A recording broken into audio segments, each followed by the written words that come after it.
Hi,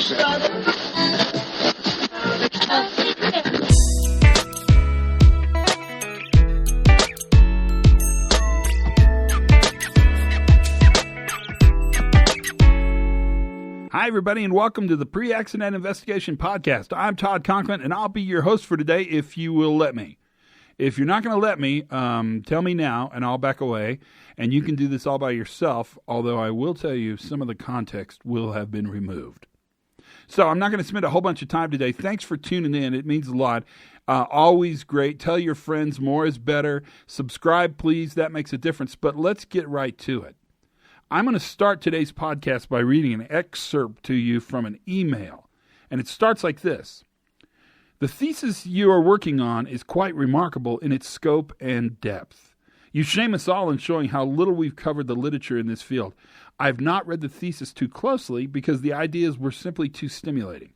I had to see where it was headed, so I skipped to the end, and now I have some observations.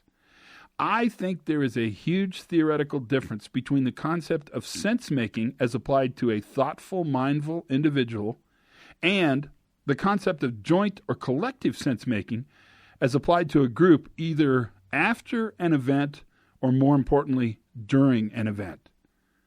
I think you want your organization to pay less attention to the training of expert bosses who will then tell everyone what to do in a crisis and pay more attention to that same boss creating a moment of dialogue in situ to collectively figure out what is going on and what to do next.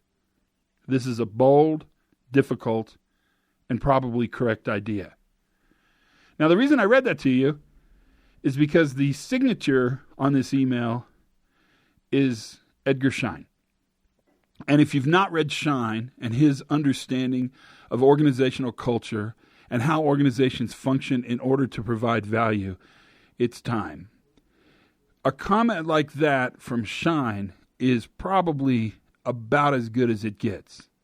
And that leads us into the next podcast. This is Ivan Pupulidy. You've met him before. A couple podcasts ago, he was telling us sort of about his work in the Forest Service. Today, he's going to talk about his work around something he calls a learning review. In fact, the language of accident investigation is shifting, and it should shift, and it's shifting towards this notion of a learning review. Listen carefully to some of the concepts he talks about, because at the end of this podcast, I'm giving you a quiz on how you can change the way you manage risk and learning in your event. Without any further ado, ladies and gentlemen, here is Ivan Pupulidy, Pup, on Learning Review. Are you ready? I'm ready. Okay, so you just are finishing up your dissertation. In fact, you go to defense in a couple months, right? That's right, September 1st. So what do we need to know about your defense? What's your work? Give me a thumbnail sketch, if I may say this, kind of a non-technical sketch of what your dissertation does. Bring me up to speed. Sure. Okay. Well, the dissertation's kind of a chronology, case study of the transformation of the Forest Service from an organization of blame to an organization that makes sense of accidents and incidents. And a big part of that is this concept of understanding. And the way we got to this was we started looking very deeply and very heavily at how people were being treated by our investigation process. And what we found out is that people were being blamed and shamed in the process of investigation, frequently for their own death. And it was tacitly unfair. And that was built into the process, you're saying? It was literally built into the process. Wow, that's crazy. It is crazy. But I think, if we look at a lot of processes are like that, Todd. A lot of the processes do that. And a couple of times I've been asked, well, why did processes evolve to that point? Why did they start looking at people as failed components in the system, and or as bad things? Yeah, temporarily incompetent. Yeah. I'm with you. Yeah, and near as I can tell, I mean, there's all kinds of social implications around this that go much, much deeper than the present. But there's some recency around this belief too, and the recency that I uncover in the dissertation is around the mechanical analysis of accidents and incidents that was so effective in the 70s. And so in the 70s, all of a sudden, we're making big strides to reduce the mechanical failures, and the models that we're using for that are technical models. Right, because they're technical machines, right? Yeah, of course. And it works. And if you have a bad part, well, that really makes sense. It is, in fact, a bad part. So a mechanical bad part, you take it out, you replace it with a good part. Well, I think that there was a natural transference of that to these socio-technical models. Well, the Forest Service is a really unique organization in that we have very little that is involved with technology. In fact, you could argue in wildland firefighting, I mean, we're basically doing the same thing, throwing dirt, and we have been doing it for 100 years. We create a line by scratching dirt in the ground, and we hope that line holds when the fire comes to it, and that's the whole purpose of it. Remove the fuel. And everything is fuel. Everything is fuel. Some just has doors and windows. Exactly. That's terrible. It is terrible. It is terrible. But it is. I mean, there's some truth to this because fire is part of the natural landscape, and we're starting to realize that. So part of the transformation that the Forest Service goes through, which is also uncovered in the dissertation, is this understanding that we started off with this protectionist attitude where we had to protect this resource. And if you think back 1910, 1905, that time frame, the equivalent of oil in the United States was timber. Timber sidewalks, timber roads, timber rails, timber for fuel for our houses to keep warm, timber to build the houses to begin with, timber to power the locomotives. I mean, everything was around timber at the time. So that resource was very important to protect. But the strategy of protection caused a few problems down the road, and those problems were increased fuel loading. So we started looking at this as a problem of effective firefighting. It doesn't really mitigate the risk that day. What it does is it transfers the risk downstream. So the next generation has to deal with increased fuel loading. Some of the people who really study this are telling me 4 to 6 times that the natural fuel loading is what we have in the forests right now. Wow, really? It's intense. Because we just don't allow fires to burn. Right? Yeah, okay. Exactly. I'm with you. And so now we've got a whole bunch, from a very effective smoky campaign, only you can prevent forest fires, now we have this increased fuel loading. Well, what that was really was a realization that we were dealing with a complex adaptive system that didn't respond to stimulus the way we thought it would. And it kind of led us to, in the overall Forest Service, it's leading us now to a different schema for wildland fire management. In fact, we're kind of thinking that in some circles, there's a thought and a discussion that we shouldn't even call our people firefighters because they shouldn't really be fighting fire. At best, they should be managing fire. And maybe the answer is really that they should be managing fuel. So these are the kinds of things that we're kind of gravitating to. The tie-in to this and the dissertation and the work that we're doing in accident investigation kind of flows naturally in that we start to recognize again that we're dealing with a complex adaptive system and one that is not technical. A non-technical laboratory to look at social interactions and to look at a laboratory where there are really very few, if any, normative standards. So error really is almost always only determined when we know the outcome. Right. Which is a phenomenal opportunity. Right. I mean, there's no checklist that says your light switch should be on and you didn't turn the light switch on. We don't have that kind of normative standard. Gotcha. So it's really kind of interesting to look at that. And then as we started going in with these socio-technical models that were prevalent in the birth of the 70s and 80s, what we found was they just didn't apply. They didn't apply well. They didn't transfer well. There may be application for them in certain areas, but in complex adaptive systems, they started to fall apart because the accident that happened today, the way it happened, will never happen again. And that's a big realization when we start to get to that point. Well, that's huge, right? Oh, it's huge. Yeah, and it moves us away from what you often say. Is it moves us away from looking at the consequence.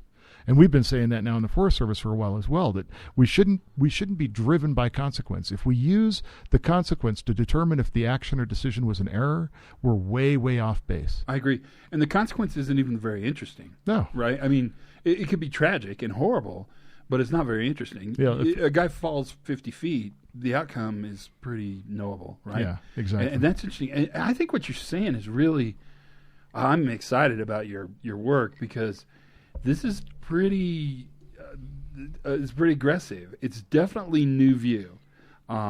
It's kind of postmodern view. I mean, this is really pushing people out there. And this is a big lumbering agency that is starting to have discussions that other agencies aren't even close to ready to have, right? I mean...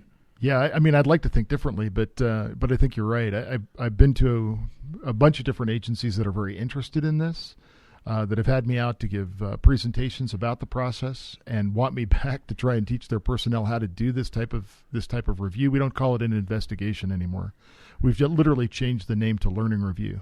Nice. Yeah, it really is. And the way we started, we had a bunch of folks that were trained like me as a linear accident investigator, looking for evidence and cause and effect relationships, and then reducing those cause and effect relationships to findings and recommendations. And so we had internal strife around this, and we had to come to some resolve. And the way we did that is we joined the community in a discussion, a nationwide dialogue. We held 8 focus groups around the nation that involved these subject matter experts, safety specialists, occupational and safety health professionals. And we sat down and we talked with them. And I got to tell you, failure's a good thing because the very first meeting was an abysmal failure. It was terrible. People were yelling at one another. It was not pleasant. But went out to the hall with the other 2 main coordinators, our Director of Occupational Safety and Health, Steve Schlentz, and John Phipps, who's been a leader in this movement all along. And the 3 of us talked in the hallway, and I said, guys, what we've got to do is we've got to back off. We've got to forget about the morning. We've lost it 4 hours down the drain. What we've got to do is we've got to go in for the next 4 hours and talk about principle. And Steve went, principle? You want to talk about principle? Yeah. I want to take the next 4 hours, but we've only got another 8 hours to talk with them. I said, yeah, this is important. Trust me. We've got to talk about principle. And so we sat down, and collectively, every single person in the room agreed that we wanted to do no further harm to the system or the people within the system. And this became a guiding principle for the rest of our discussions.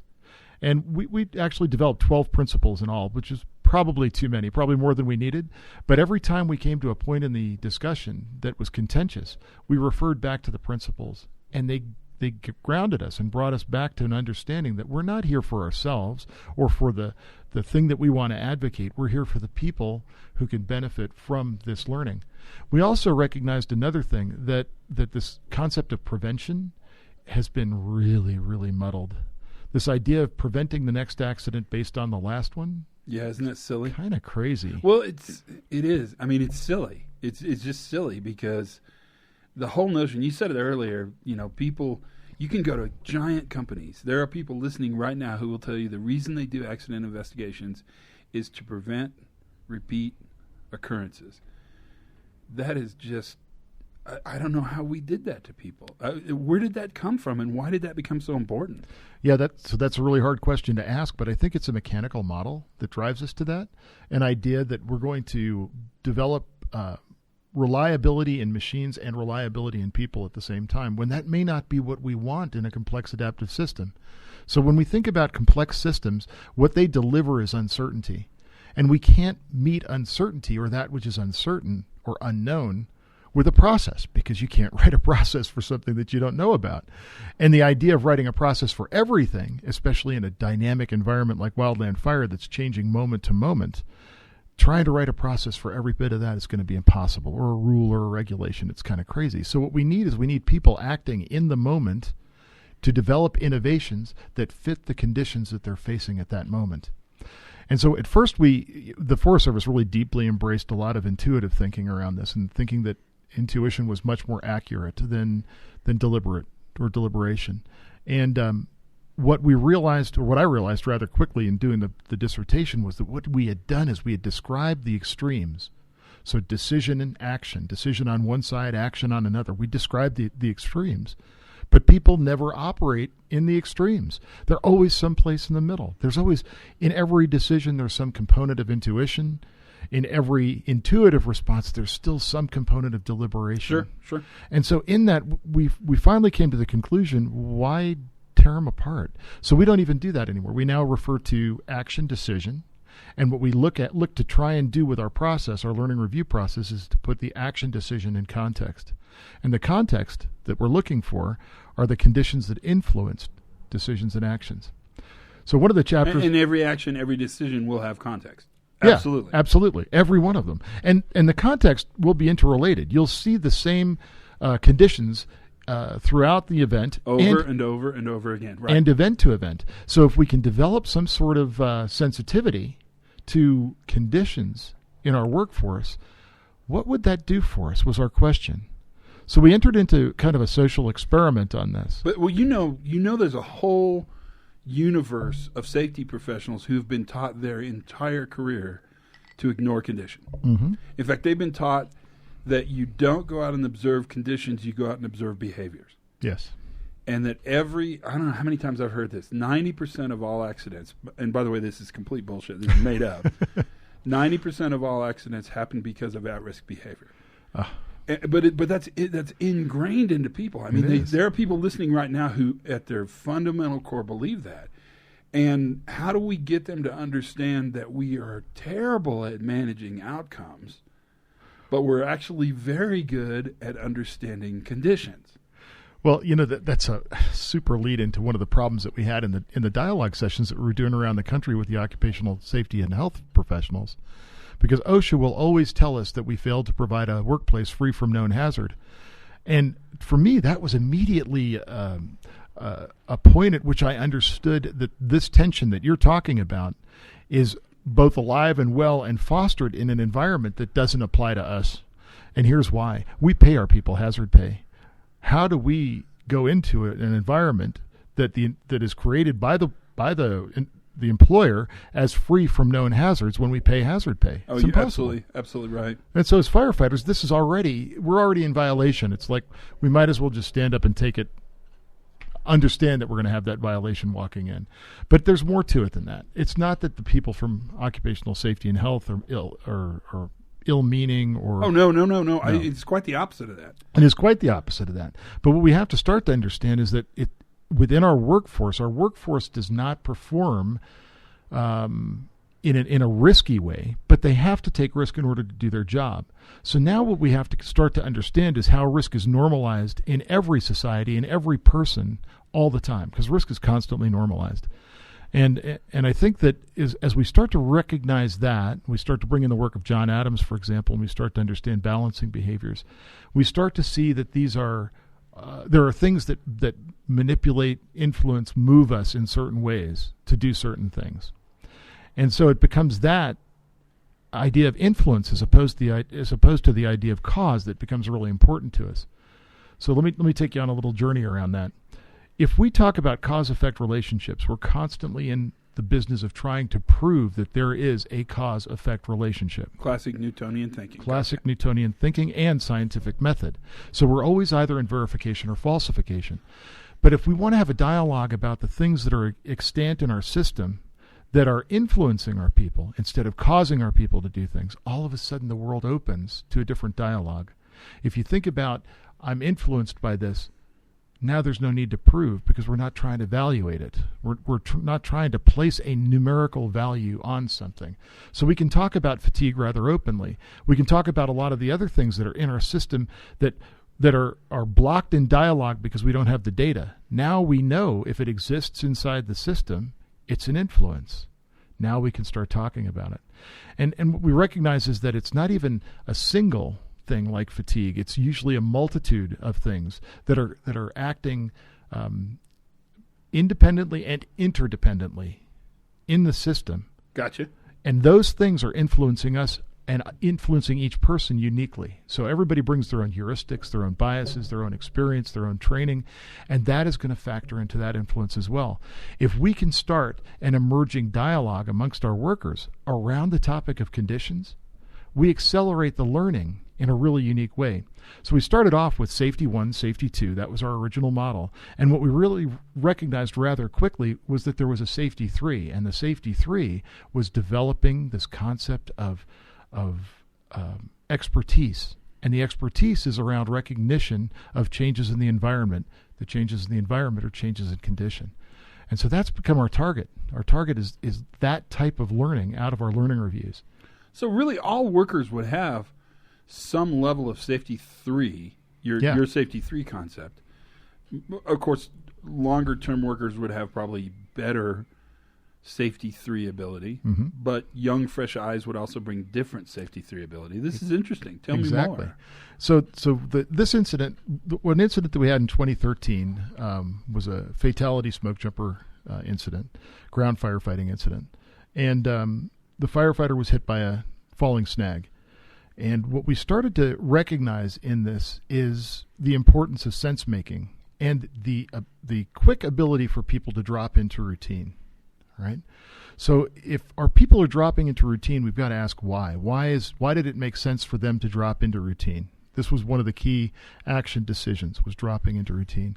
And so to develop this idea, or this understanding, we went to Carl Weick and we spent a lot of time with Carl. I mean, side by side for day after day after day, going over the incident and going over the interactions with focus groups in the community and trying to understand why that might make sense and what we could do about it. So what we came up with was two things. One, we wanted to try and initiate sense-making in some way. This is the recognition of changes inside the environment.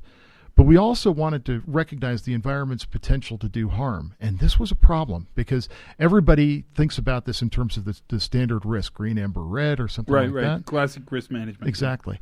But what we found there was that person to person, the values of risk were always in conflict.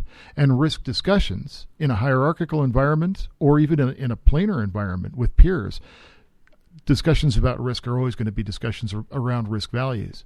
And that was problematic to us. We wanted to change it. What we changed the argument to was something that David Woods turned us on to a while ago and something that we used in aviation, and it was called margin of maneuver. And we've since shortened it to margin.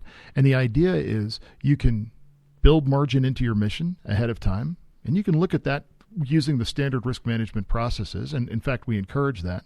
But once you've accepted that you're going to do the mission and you're now engaged with the environment, now you're no longer dealing with what you can project or predict is going to happen. Now you're dealing with the uncertainty.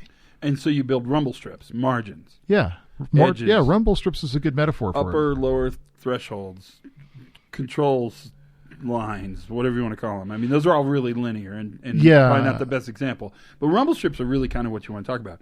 When this happens, when this condition is present, this happens, right? Yeah, and the this that happens is, I mean, some organizations would call it stop work, but that's not within the DNA of the Forest Service. We're kind of a can-do organization. Well, you're firefighters. And we're firefighters. Stopping work may not be the most conducive thing to do. For safety in the environment. I mean, we can't just simply stop sometimes. It's kind of like an aircraft. When it stops in the air, bad things happen, right? Bernoulli's law. Exactly.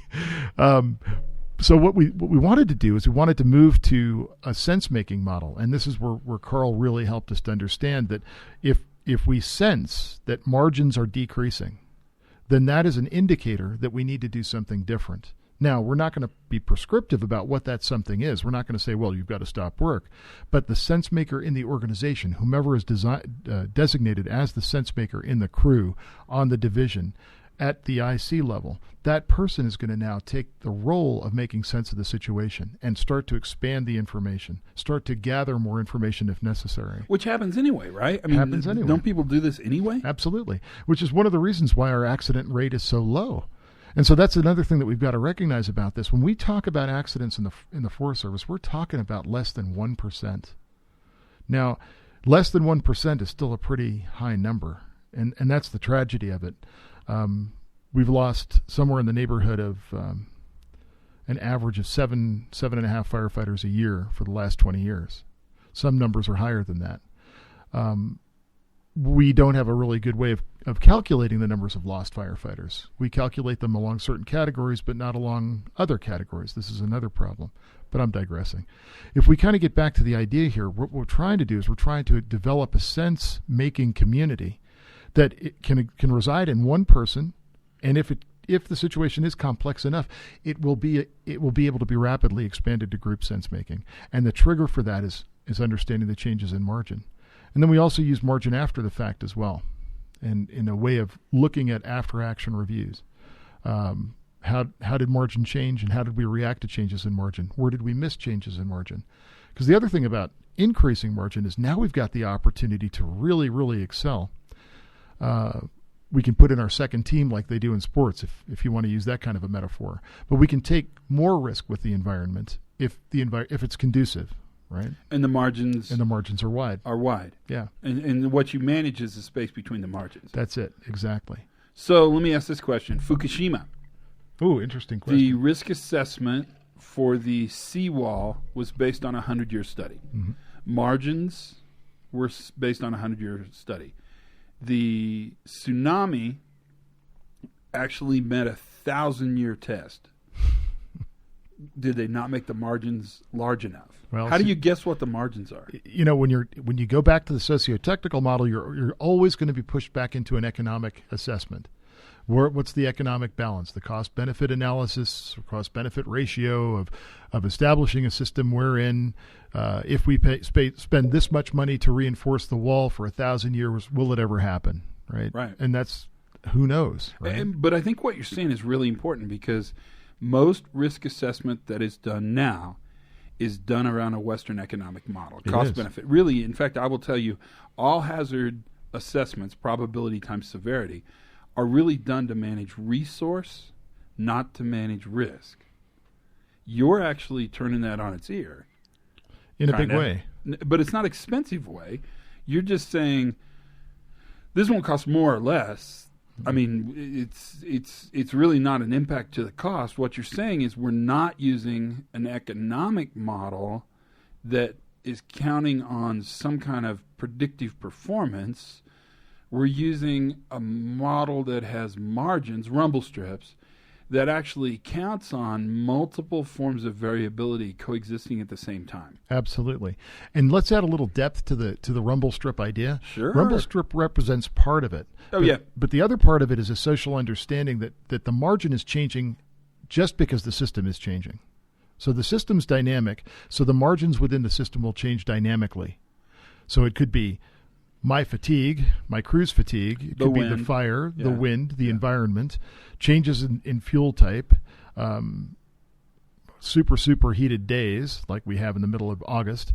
These are some of the conditions that we want to think about. All of them affect margin, but none of them affect margin linearly. In other words, none of them, you can't put them on a chart and say, well, for this ERC, for this temperature, for this humidity, we're going to end up with this kind of fire behavior, because the problem is we really don't always know how fuels are going to behave, and we don't know how micro weather phenomenon could affect the fuels in a particular area.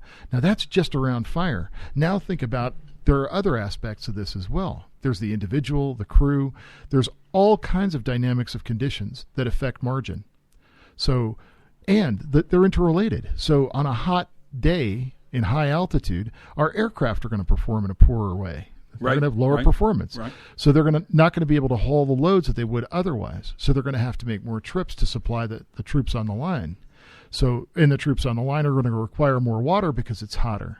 And they're going to be exposed to more heat stress. So we've got, again, a nonlinear relationship here with regard to simply temperature and the effects that it has interrelated throughout the system. When you did your book report, your giant book report, that's what I like to call it, where else will these ideas apply? Oh, just about everywhere. So if we drop back and we take a look at any circumstance that involves people, there is a social network that exists. We've spent a lot of time on analyzing the social technical interface. We haven't spent a lot of time looking at the social interface. And the social interface is really all around these conditions. How are we relating in terms of communication? How are we relating to each other in terms of sharing information? And it suddenly becomes a broader look at relationships, and a very important look at relationships. Now, what we've done is we've kind of simplified that look at relationships in terms of the conditions that influence decisions and actions. And those conditions then become the topic of our discussion. I had a great opportunity. I was teaching the learning review at a Forest Service function a couple of weeks ago, and one of the people came up to me during it, and he said, well, I went someplace, and I mentioned Saddleback, this one accident, and nobody knew what it was. And I said, okay. Did they know what margin was? Oh, yeah, they knew about margin. I said, then they got the learning from the event. We don't need to tie it to the catastrophic outcome. The consequence. We don't need to tie to that. And to some degree, we don't even need to tie to the story. What we need to start to do is develop the learning out of it. Right. And that learning can emerge in a lot of different ways. So one thing that we did want to try and capitalize on this, though, through the research, what we found was we'd been writing reports that tried to do a bunch of different things. They tried to protect the agency from lawsuit. They tried to prevent the next accident based on what was learned.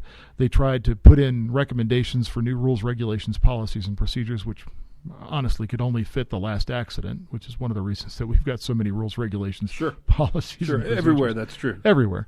Closing the barn door after the cow escapes. Right. Exactly. So instead of looking at things as decisions, what we started to do is we started to think again about what were these things. These things were really innovations at the point of work.